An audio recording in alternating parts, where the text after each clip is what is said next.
À quelques mois du scrutin d'autodétermination par lequel les Calédoniens devront se prononcer sur la sortie de l'accord de Nouméa, l'Université de la Nouvelle-Calédonie a organisé les 17 et 18 novembre dernier un colloque sur l'avenir institutionnel de l'archipel.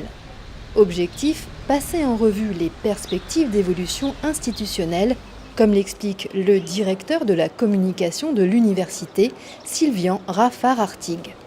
L'université organise ce colloque pour accomplir sa mission de diffusion du savoir et de production des connaissances, donc avec des interventions universitaires, avec des maîtres de conférences et des professeurs qui sont venus de plusieurs universités, bien sûr les enseignants-chercheurs de l'UNC, mais aussi des enseignants-chercheurs qui sont venus du Vanuatu, de Nouvelle-Zélande, d'Espagne, d'Europe et d'universités en métropole.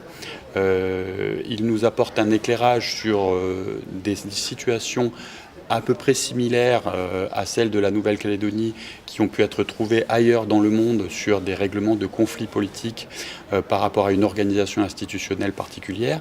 Et on aura aussi des interventions dans un format plus politique. Donc ça, c'est la journée du samedi, où là, nous avons deux invités exceptionnels que sont messieurs Bussereau et Urvoas, qui ont beaucoup travaillé sur la question de l'avenir institutionnel de la Nouvelle-Calédonie et qui nous feront un exposé sur des mécanismes d'organisation institutionnelle sur lesquels ils ont travaillé.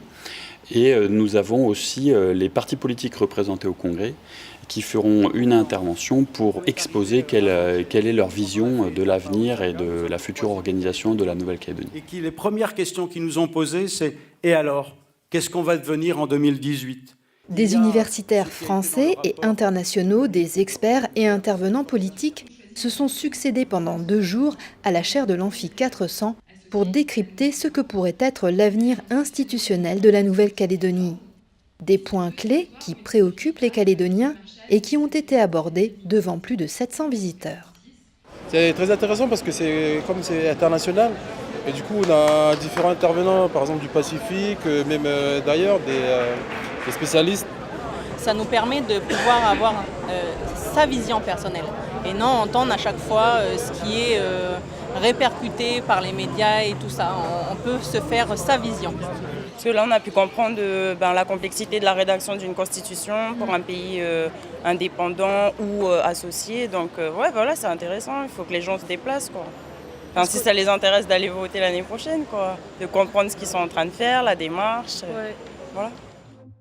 Un colloque qui se prolonge en ligne puisque ces réflexions sont disponibles sur la chaîne YouTube de l'université.